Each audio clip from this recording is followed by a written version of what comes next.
नमस्कार, एक और टिप्पणी के साथ मैं अतुल चौरसिया। भारत के लोकतंत्र में एक दुर्घटना 10 साल पहले घटी थी। उसके बाद इस देश में अमृतकाल लागू हो गया। यह उस दुर्घटना की 10वीं बरसी है। 10 साल एक लंबा अरसा होता है। हम सब की जिम्मेदारी है कि 10वीं बरसी के मौके पर हम उस दुर्घटना को याद कर लें। उस दौर में एक बात कही जाती थी कि प्रधानमंत्री 10 साल मौन रहकर भी देश को चला सकते हैं। आज चुटकुला यह है कि प्रधानमंत्री 10 मिनट भी मौन रह जाएं तो उन्हें अपने प्रधानमंत्री होने पर शक होने लगता है। आज ऐसे होंगे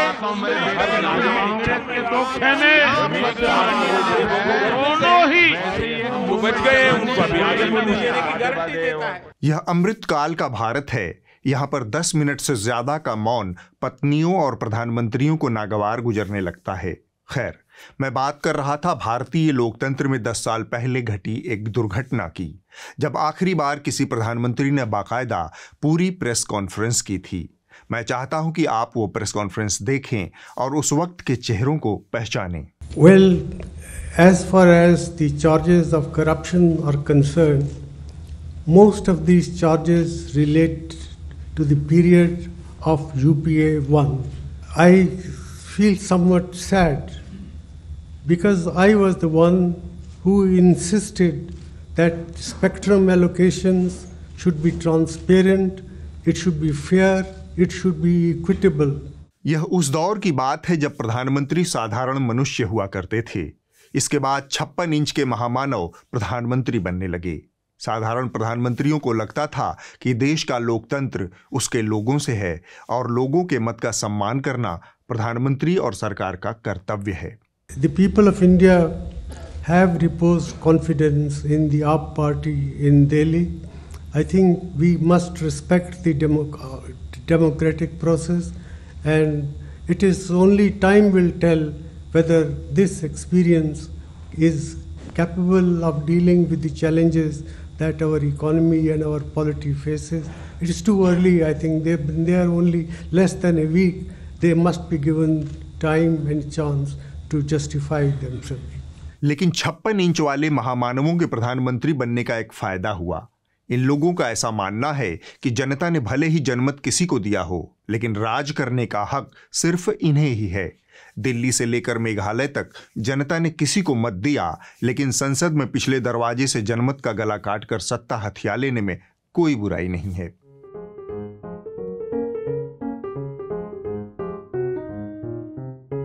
माननीय सभापति महोदय, मैं आपके माध्यम से पूरे सदन को आश्वस्त करना चाहता हूं कि बिल का उद्देश्य केवल और केवल दिल्ली में सुचारू रूप से भ्रष्टाचार विहीन और लोकाभिमुख शासन हो। इन्हें लोकतंत्र के पेड़ में लगे फल से तो मतलब है, लेकिन उसकी जड़ों से कोई सरोकार नहीं। जड़ में मट्ठा डालकर भी अगर सत्ता हथियाई जा सकती है तो उन्हें यह वाजिब लगता है। मैं विषय से थोड़ा भटक गया, फिर से लौटता हूं। सवाल क्या होता है? मीडिया क्या है? तुम हमसे सवाल पूछने वाले होते कौन हो? तुम्हारी इतनी हिम्मत? मीडिया के प्रति महामानव की यही 3-4 मुख्तसर सी छवियां हैं। 300 सीटें जीतने के बाद अगर तुम्हारे 2 कौड़ी के सवालों का जवाब देना पड़े तो महामानव होने का क्या मतलब? इस तरह अमृतकाल में वह परंपरा समाप्त हो गई जो आखिरी बार मनमोहन सिंह के कार्यकाल में 10 साल पहले घटित हुई थी। वह दुर्घटना फिर से देश में नहीं घटी, इसका पूरा ध्यान रखा गया। लेकिन लगे हाथ मैं चाहता हूं कि आप उन कुछ एक चेहरों को जरूर देख और परख लीजिए जो उस वक्त इस दुर्घटना के कोलैटरल डैमेज थे। अब वे कोलैटरल लाभार्थी हैं। I'm Pallavi. I'm from CNN IPN. You did indicate in your opening speech that you rule yourself out of a third term should the UPA come back to power. So is it Rahul Gandhi's time? Would you want him to be named as the prime ministerial candidate? प्रधानमंत्री जी नमस्कार, मैं राजकिशोर हूँ, दैनिक जागरण से। मेरा प्रश्न है, पिछले 10 वर्षों में आप पर सबसे ज़्यादा चुप रहने के आरोप लगे हैं। Sir, I'm Navika Kumar from Times Now and my question to you is again related to corruption. अब आज जबकि आपने ऐलान किया है कि अगली बार आप प्रधानमंत्री पद की दौड़ में नहीं होंगे, तो प्रधानमंत्री के तौर पर आपकी विरासत को आपको क्या लगता है देश कैसे याद रखेगा? Smita Prakash of ANI. You talked a lot about your pride and satisfaction in many decisions that you took as Prime Minister. What would be your regrets? बेशरम रंग कहाँ देखा दुनिया वालों ने, हमें तो लूट लिया मिलके इश्क वालों ने। ये लोग लोकतंत्र के पहरुआ थे। महामानव ने आते ही पहले इनको ठिकाने लगाया। होंगे कोई लोग जिनसे आप सवाल पूछ सकते थे, उनके बराबर बैठ सकते थे। फिलहाल बोल बचन औकात में। मेरे भाषण शायद आपने सुने नहीं, 50 भाषण उठाकर देखिएगा, एक भी इस प्रकार के मुद्दे नहीं है। बिजली के मुद्दे पर जो कचरा आप चुनकर लाइए। रफाल के मुद्दे पे क्या है, क्लैरिफिकेशन देना चाहेंगे? मैंने जवाब दे दिया ना, हर चीज का जवाब प्रधानमंत्री जी ने देना जरूरी नहीं है, क्योंकि सवाल का बुनियाद ही नहीं है, बेसिस नहीं है। Thank you very much. Thank you very much. इन चेहरों को देखकर मैं सोचता हूं कि आईने में ये किस मुंह से अपना मुंह निहारते होंगे। कहां से इन्हें अतीत की नाकामियों का ढिंढोरा पीटने की हिम्मत आती होगी। कहां से इन्होंने हर सवाल विपक्ष से पूछने की बेशर्मी हासिल की होगी। ईमान बेचकर सम्मान की इच्छा रखने वालों, तुम्हारे लिए हमने एक कसौटी तय की है। बिगाड़ के डर से ईमान की बात न करोगे मियाँ। दरबारी पत्रकारों की यह दलिद्रई आपको दिखाने का एक मकसद था। मकसद यह कि आप भी इन थेथर लोगों से सवाल पूछना शुरू कर दीजिए। पूछिए कि विश्वगुरु के ख्वाब बेचने वाला महामानव लोकतंत्र की चारपाई के एक पाए से 2-4 सवालों का सामना करने की हिम्मत क्यों नहीं रखता। इस खोखले अहंकार को जायज ठहराने का काम हुड़कचुल्लू एंकराओं ने क्यों किया। जिस लोकतंत्र में नेता मीडिया के सवालों का जवाब नहीं देता, वहां जनता को ही सवाल पूछना पड़ता है। बहरहाल 10 साल पहले की उस प्रेस कॉन्फ्रेंस में पत्रकारों ने कुल 62 सवाल पूछे थे। हर सवाल का उतना ही गरिमा और आत्मविश्वास के साथ जवाब दिया था मनमोहन सिंह ने। ऐसा नहीं है कि उस वक्त फजाओं में महामानव की गंध नहीं थी। अंतिम सवाल का जवाब मनमोहन सिंह से सुनिए। नरेंद्र मोदी का सपना कांग्रेस मुक्त भारत का साकार होगा, आपको लगता है ऐसा? I sincerely believe that what Mr. Narendra Modi is saying is not going to materialize. बीते 10 साल पत्रकारिता में आवारा पूंजी के भयानक दुष्प्रभाव के साल रहे हैं। इस पूंजी ने इसके किरदार, नीयत और अकीदे को ध्वस्त कर दिया है। जिसके बूते अभिव्यक्ति की स्वतंत्रता का सुगंधित पौष्टिक बिस्कुट खाने वाला यह लोकतंत्र का वॉचडॉग पल रहा है। चूंकि माहौल ये रचा गया है कि अभिव्यक्ति का यह रखवाला कुकुर लोकतंत्र का पहरुआ भी है, इसलिए कभी कभार दिखावे के लिए ही इसे गुर्राने का मौका भी मिलता रहता है। लेकिन वह मौका हमारे जैसे 2-4 डिजिटल और प्रिंट मीडिया संस्थानों के हवाले है। वरना आमतौर पर आवारा पूंजी के बोझ से पिलपिला रहे मुख्यधारा के मीडिया के छलकते अरमान गुर्राने की बजाय गले में पट्टा डालकर पूंछ हिलाने का काम तसल्ली बख्श तरीके से कर रहे हैं। इस आवारा पूंजी और दुमछल्ला मीडिया से बचने के लिए मीडिया का विज्ञापन से बचना जरूरी है, और विज्ञापन से बचने के लिए आपको न्यूज लॉन्ड्री जैसे मीडिया की जरूरत है। यह विज्ञापन से आज़ाद मीडिया बनाने की एक पहल है। हमें आपकी मदद की दरकार है, क्योंकि बिना आपके सहयोग से यह मनोरथ पूरा नहीं होगा और मीडिया का बड़ा हिस्सा गले में पट्टा डालकर पूंछ हिलाने का काम करता रहेगा। आगे बढ़ने से पहले आप लोगों से एक और बहुत ज़रूरी अपील करना है। मैंने बताया कि न्यूज़ लॉन्ड्री न तो किसी तरह का विज्ञापन लेता है, न ही अपने प्रचार प्रसार के लिए विज्ञापन आदि का सहारा लेता है। आपके शेयर करने से, सब्सक्रिप्शन से और लाइक के सहारे ही न्यूज़ लॉन्ड्री एक से दूसरे तक होता हुआ यहाँ तक पहुँचा है। आप ही हमारे ब्रांड एम्बेसडर हैं। हमारी पहुंच पूरी तरह से ऑर्गेनिक है, नैसर्गिक है। लेकिन हाल के दिनों में हमारे तमाम सब्सक्राइबर्स की शिकायत आई है कि उन तक टिप्पणी और न्यूज़ लॉन्ड्री के बाकी शोज़ के नोटिफिकेशन नहीं पहुंच रहे। हमारी दर्शक संख्या में भी बीते कुछ दिनों में भारी गिरावट देखने को आई है। टिप्पणी और अन्य शोज़ की औसत व्यूअरशिप कम हो गई है। इसके पीछे क्या कारण है, कौन लोग हैं, यह तो हमें नहीं पता। लेकिन आपसे हमारी अपील है, अगर आपको हमारा काम पसंद है, आपको हमारी पत्रकारिता पर भरोसा है, तो हमारे वीडियोस को ज़्यादा से ज़्यादा लोगों तक पहुंचाने में हमारी मदद करें। इसे शेयर करें, लाइक करें, सब्सक्राइब करें, बाकी लोगों को इसके लिए प्रेरित करें। इससे न्यूज़ लॉन्ड्री को काफ़ी मदद मिलेगी। यही एक तरीका है आप लोगों तक पहुँचने का। अब आगे बढ़ते हैं। प्रधानमंत्री नरेंद्र मोदी भगवान विष्णु के अवतार हैं। प्रधानमंत्री इस देश के भगवान विष्णु का अवतार है। विष्णु के अवतार मोदी जी जल्द ही विष्णु के एक और अवतार भगवान श्री रामचंद्र का मंदिर उद्घाटित करने जा रहे हैं। इससे भारत त्रेता युग में पहुंच जाएगा। उसे ही इन दिनों अमृतकाल कहा जा रहा है। विष्णु अवतार मोदी जी की सरकार में बलात्कारी हत्यारे बिना किसी भय के विचरण कर रहे हैं। विष्णु के एक और अवतार श्री कृष्ण जी ने आपातकाल में एक स्त्री को चीरहरण से बचाया था। विष्णु के ताजा अवतार मोदी जी की सरकार ने संदेश दिया है कि वो स्त्री का चीरहरण तो नहीं रोक सकते, हाँ, चीरहरण करने वालों की रक्षा जरूर करेंगे, उसमें कोई कमी नहीं रहेगी। सुप्रीम कोर्ट का एक फैसला चीख चीख कर कह रहा है कि भाजपा का हाथ बलात्कारियों के साथ।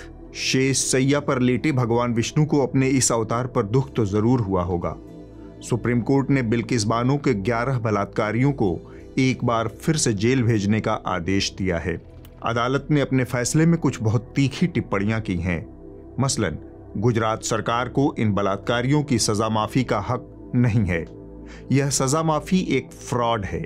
जाहिर है अदालत की इन तीखी टिप्पणियों का एक हिस्सा विष्णु अवतार मोदी जी की केंद्र सरकार तक भी जाता है, क्योंकि केंद्रीय गृह मंत्रालय, जो कि मोदी जी के सबसे खास अमित शाह चलाते हैं, उसकी भी इस सजा माफी में सहमति थी। फिर भी अमृतकाल में हत्यारे बलात्कारियों के साथ खड़ी मोदी जी और गुजरात की भूपेंद्र पटेल सरकार से आप किसी जवाबदेही की अपेक्षा न करें। पिछले साल गुजरात के विधानसभा चुनावों से ठीक पहले बिल्किस बानो के 11 बलात्कारियों को गुजरात सरकार ने आजाद कर दिया था। इतना ही नहीं, इन बलात्कारियों का स्वागत फूल मालाओं से किया गया, उन्हें लड्डू खिलाकर जुलूस निकाला गया। बाद में इनमें से कुछ बलात्कारी गुजरात के विधानसभा चुनाव में भाजपा प्रत्याशियों का चुनाव प्रचार करते हुए भी दिखे। मोदी जी का संदेश साफ है, आप भाजपा के काम के हैं तो आप हत्या और बलात्कार के बाद भी महफूज हैं। बिल्किस बानो की कहानी डेविड बनाम गोलियत की कहानी है, तिनके की तूफान पर विजय की कहानी है, अदम्य जिजीविषा और जीवट की कहानी है, अन्याय और अत्याचार के हिलोरे मार रहे समंदर के बीच इंसाफ के टापू को बचाए रखने की कहानी है बिल्किस बानो।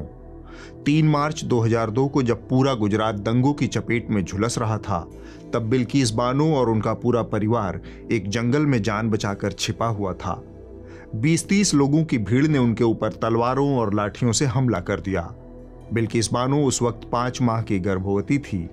इन्हीं 11 लोगों ने बारी बारी से बिल्किस के साथ बलात्कार किया। उसके बाद उनके परिवार के 7 सदस्यों की हत्या कर दी। जब आप इस भयावह अपराध पर विचार करेंगे, तब आपको बिल्किस के हिमालय सरीखे संघर्ष का अंदाजा होगा, और आपको अंदाजा होगा कि जो अत्याचार बिल्किस के साथ हुआ था, उसके मुकाबले यह न्याय कितना कम न्याय है। अब आगे बढ़ते हैं। लहकटई वाली पत्रकारिता में अप्रतिम योगदान देने वाले कुछ एक स्वनामधन्य एंकरों में शीर्ष पर हैं तिहाड़ शिरोमणि। उनका योगदान इतना व्यापक है कि नजरअंदाज करने की हर कोशिश व्यर्थ चली जाती है। अव्वल तो उनका दिव्य ज्ञान आज तक के सुनहरे पर्दे के साथ मिलकर उसी तरह से निखर जाता है जैसे सोना सुहागे से मिलकर, सांप्रदायिकता संघ से मिलकर और प्रेमी प्रेमिका से मिलकर निखर जाता है। तो पहले ज्ञान के निखार का वह चरम बिंदु देखिए। अडानी ग्रुप से जुड़े इसी मामले में पिछले साल फरवरी के महीने में जनहित याचिका दायर हुई थी, जिस पर फैसला आने में लगभग 11 महीने लगे। यानी इसकी वजह से सुप्रीम कोर्ट के 11 महीने बर्बाद हो गए। सुप्रीम कोर्ट के 11 महीने बर्बाद हो गए। यही लहकटई है। यहां तिहाड़ शिरोमणि अडानी समूह और हिंडनबर्ग मामले में सुप्रीम कोर्ट के निर्णय पर अपने ज्ञान की टॉर्च जला रहे हैं। सुप्रीम कोर्ट ने पहली सुनवाई 11 महीने पहले की थी। इसके बाद सुप्रीम कोर्ट ने 11 महीने बाद मामले पर अपना अंतिम निर्णय दिया। तो अगर आप तिहाड़ शिरोमणि हैं तो इसका अर्थ यह बताएंगे कि सुप्रीम कोर्ट ने 11 महीने का समय बर्बाद कर दिया। उसने पहले दिन से लेकर आखिरी दिन तक और कोई काम किया ही नहीं। वह सिर्फ अडानी जाप रही थी 11 महीने तक। यही इनकी मैथ है। अब मैं आपको इनकी फिजिक्स भी बताता हूं। देश में अदालतों की क्या भूमिका है। अगर इस देश के एक बड़े कॉरपोरेट के ऊपर अनियमितता का इतना गंभीर आरोप है, उसके विस्तार की दर अविश्वसनीय है, उसकी कॉरपोरेट प्रैक्टिसेस पर गंभीर सवाल हैं, उसकी राजनीति को शीर्ष स्तर से खुलेआम संरक्षण मिलने के सबूत हैं, तो उस पर सुप्रीम कोर्ट अगर सुनवाई करता है तो यह समय की बर्बादी कैसे है? क्या समय की उपयोगिता सिर्फ इस बात से तय होगी कि कोर्ट का नतीजा इनके मन मुताबिक आए? इस हिसाब से जिन भी मामलों में कोर्ट विपक्ष के खिलाफ निर्णय देगी, वो समय की बर्बादी हो जाएगी। मैं सुप्रीम कोर्ट के निर्णय पर ज्यादा बात नहीं करूंगा, उस पर पहले ही बहुत सारी बात हो चुकी है। अगर आप चाहें तो यहां पर विस्तार से इसे देख सकते हैं, आपको सब समझ आ जाएगा। मैं बस सुप्रीम कोर्ट के निर्णय के एक पहलू पर बात करना चाहता हूं, जो कि पत्रकारिता के लिए चिंता की बात होनी चाहिए। अपने निर्णय में सुप्रीम कोर्ट ने हिंडनबर्ग की रिपोर्ट, फाइनेंशियल टाइम्स और OCCRP की रिपोर्ट पर भी प्रश्न चिन्ह लगाया है। उसने कहा कि वह इस तरह की संस्थाओं पर PIL यानी जनहित याचिकाओं की निर्भरता को खारिज कर रही है।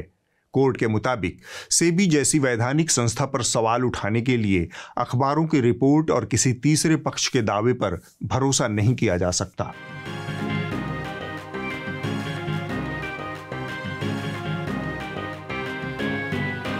कोर्ट के इस फैसले के दूरगामी परिणाम हो सकते हैं, खासकर मीडिया के ऊपर। इतिहास गवाह है कि दुनिया के कुछ एक बड़े घोटाले और खुलासे पत्रकारों और मीडिया संस्थानों ने किया है।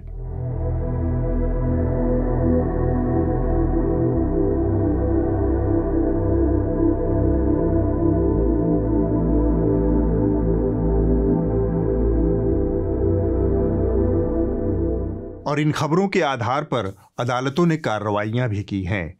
तो आप माननीय, आपसे मुझे और पूरे देश को बहुत उम्मीद है। मुझे यकीन है कि इस तरह से एक इन्वेस्टिगेशन को तीसरे पक्ष की जानकारी बताकर खारिज करने से पहले आपने कई बार विचार कर लिया होगा।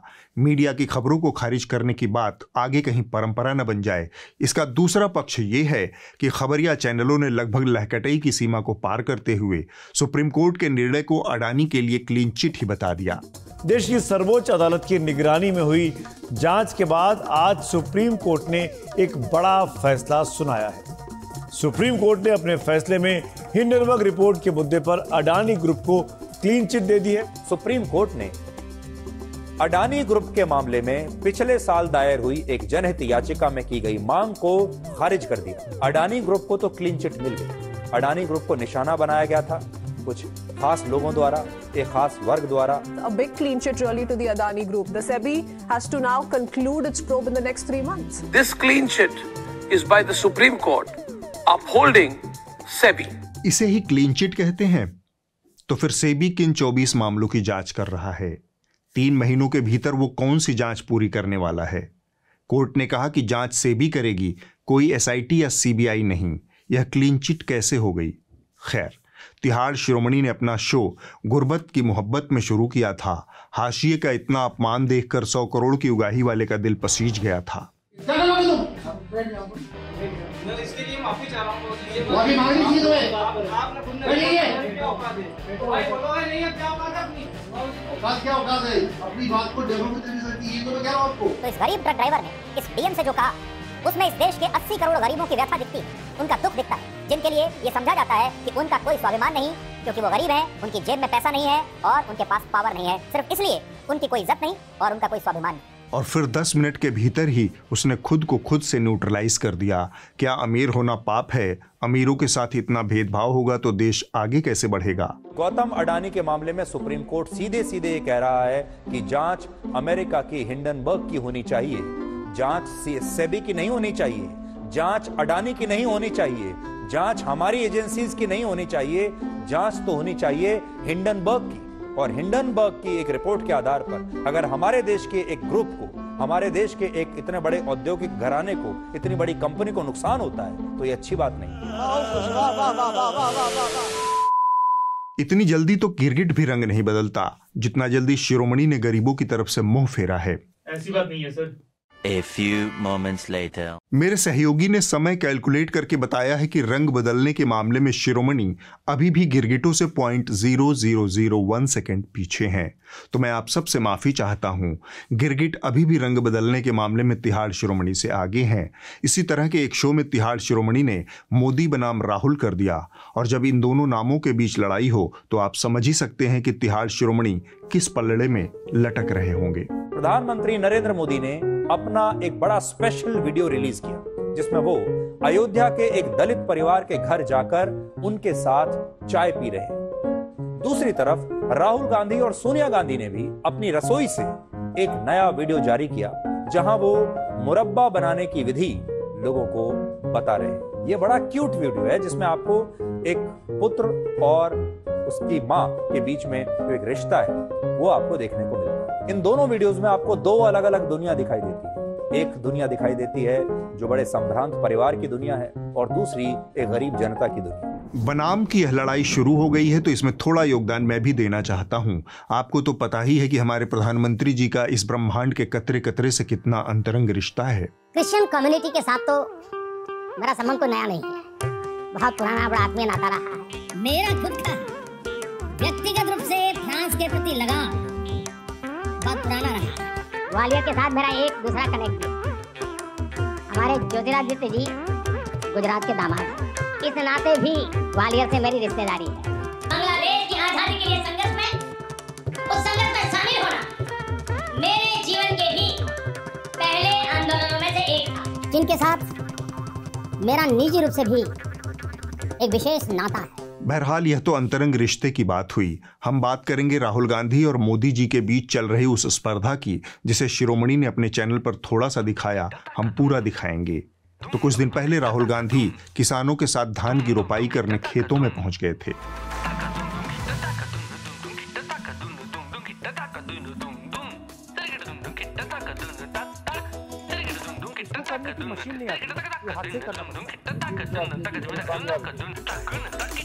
यह बात प्रधानमंत्री जी को खटक गई क्योंकि किसानों से भले ही उनकी खटपट चल रही हो, लेकिन सुई से लेकर मिसाइल बनाने में जो हस्तक्षेप मोदी जी का है उसमें किसानी भी आती है। यह सोचकर उन्होंने अकेले ही खेतों में शो स्टॉपर वाला पोज दे डाला।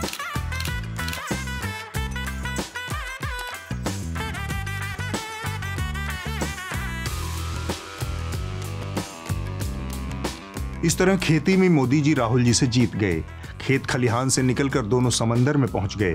पहले हमने देखा था कैसे राहुल गांधी कुछ मछुआरों के साथ समंदर में कूद गए थे।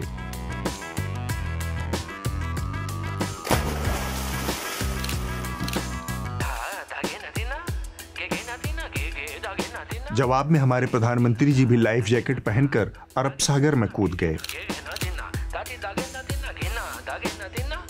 राहुल और मोदी जी के बीच यह अस्वस्थ स्पर्धा बहुत पहले शुरू हुई थी, जब कांग्रेस पार्टी ने गारंटी देना शुरू किया था।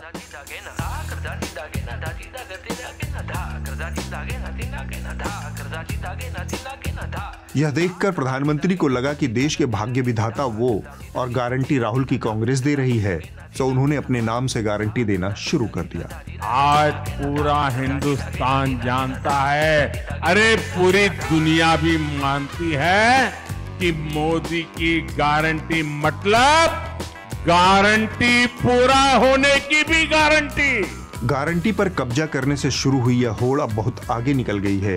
राहुल गांधी ने कर्ली टेल वाली मैडम को एक इंटरव्यू दिया था। Can I ask you something personal? Are you planning to get married anytime soon? Well, no marriage on when the right girl comes along, I get married. But is there a checklist or anything? No, just a loving person who's intelligent. प्रधानमंत्री ने कहा, तुम interview करोगे, हम पूरी documentary बना देंगे। हे curly tell madam, हमारे ऊपर पूरी डॉक्यूमेंट्री तामीर कर दो। अगस्त 2021 में प्राइम मिनिस्टर मोदी ने इस मंदिर के कई प्रोजेक्ट्स इनॉग्रेट किए और अब इस स्पिरिचुअल सेंटर को प्रसाद स्कीम के तहत वो इंफ्रास्ट्रक्चर और सुविधाएं मिली है जो आने वालों के एक्सपीरियंस को और भी इमर्सिव बनाएंगे। और आज लाभ ये हो रहा है कि इन सारी चीजों ने भारत के टूरिज्म को भी बहुत बड़ा बना दिया है। भारत की नई पीढ़ी को हमारी उन पुरातन महान परंपराओं की तरफ नए सिरे से देखने का आकर्षण है। ऐसा ही एक मौका आया जब राहुल गांधी ने ट्रक वालों के साथ मिलकर ट्रक पर हाथ साफ किया।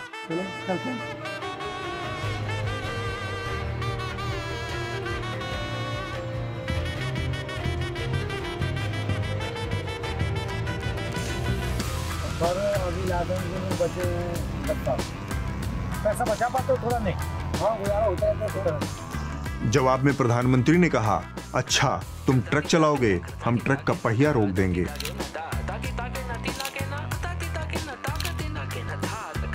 राहुल गांधी पहलवानों के साथ दो दो हाथ करने रिंग में उतरे थे।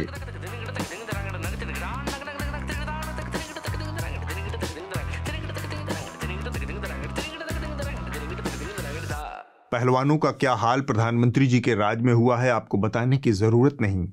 लगे हाथ लहकटई की एक और मिसाल 2 शब्दों वाले भाई ने पेश की है, उसे भी आपके सामने रख देता हूं। क्या कहा उन्होंने? तेजस्वी यादव ने कहा राम मंदिर जाओगे या अस्पताल जाओगे? यादव ने ये कहा कि अगर राम मंदिर जाएंगे तो अस्पताल जाने की जरूरत ही नहीं पड़ेगी भाई। अगर राम मंदिर जाएंगे तो अस्पताल जाने की जरूरत ही नहीं पड़ेगी भाई। इतिहास गवाह है कि इस देश के लाखों करोड़ों मंदिरों में सदियों से पूजा करवाने वाले पंडित पुरोहितों को भी धरती पर अपना जीवन काल पूरा करने के बाद गोलोक जाना ही पड़ता है। ये उदाहरण हमारे सामने है। यहां कोई अमर नहीं है, इसलिए ही इसे मृत्युलोक कहा जाता है। खैर, इस बेवकूफ को क्या ही कहें जब पूरी टीवी पत्रकारिता ही यही सब कचरा फैलाने में लगी है। आप तो बस इस हफ्ते की रिपोर्ट देख लीजिए। कही जा रही थी बातें कि अंदर में भी सोशल डिस्टेंसिंग का रखा जाएगा। ट्रेनें तो खुल दी हैं, लेकिन कैसे station thousands of the migrants workers in different groups walking। इस हफ्ते की रिपोर्ट thelalantop.com से है। यह रिपोर्ट राजस्थान के मकराना में पैदा होने वाले झक सफेद संगमरमर की दास्तान है। वही मकराना के संगमरमर जिनसे मोहब्बत की अजीम इमारत ताजमहल तामीर हुई थी, जिससे कलकत्ते का विक्टोरिया मेमोरियल बना था। ये जगह मशहूर है मार्बल के लिए। लोग कहते हैं कि यहाँ एक ही चीज़ की खेती होती है और वो है मार्बल। मार्बल यानी कि संगमरमर। यहीं से जो मार्बल निकला था उसी से ताजमहल बना था, उसी से विक्टोरिया पैलेस बना है कोलकाता का। कई मशहूर इमारतें देश और दुनिया की यहाँ से बनी है। कलकत्ता में विक्टोरिया मेमोरियल यहीं से बना है और अभी जो प्रेजेंट में राम मंदिर का भी जो काम चल रहा है वो यहीं से चल रहा है, इसी रेंज का माल चल रहा है। राम मंदिर का जो पत्थर जा रहा है अयोध्या वाले का, वो यहीं से है। जो गर्भगृह में जो राम मंदिर जो लग रहा है ना, वो जो यहीं से जा रहा है। यहाँ स्थानीय स्तर पर ज्यादातर लोग क्या करते हैं काम, यही इसी में लगे, इसी पे प्रॉपर इसी पे डिपेंड है, इसी पे डिपेंड है। तो या तो उसकी फैक्ट्री है, इसके बाद है और ये माइन से डायरेक्ट जाता है फैक्ट्री में, उसके बाद में ना स्लिप्स वगैरह निकलती है। अगले हफ्ते होगी एक और टिप्पणी। नमस्कार।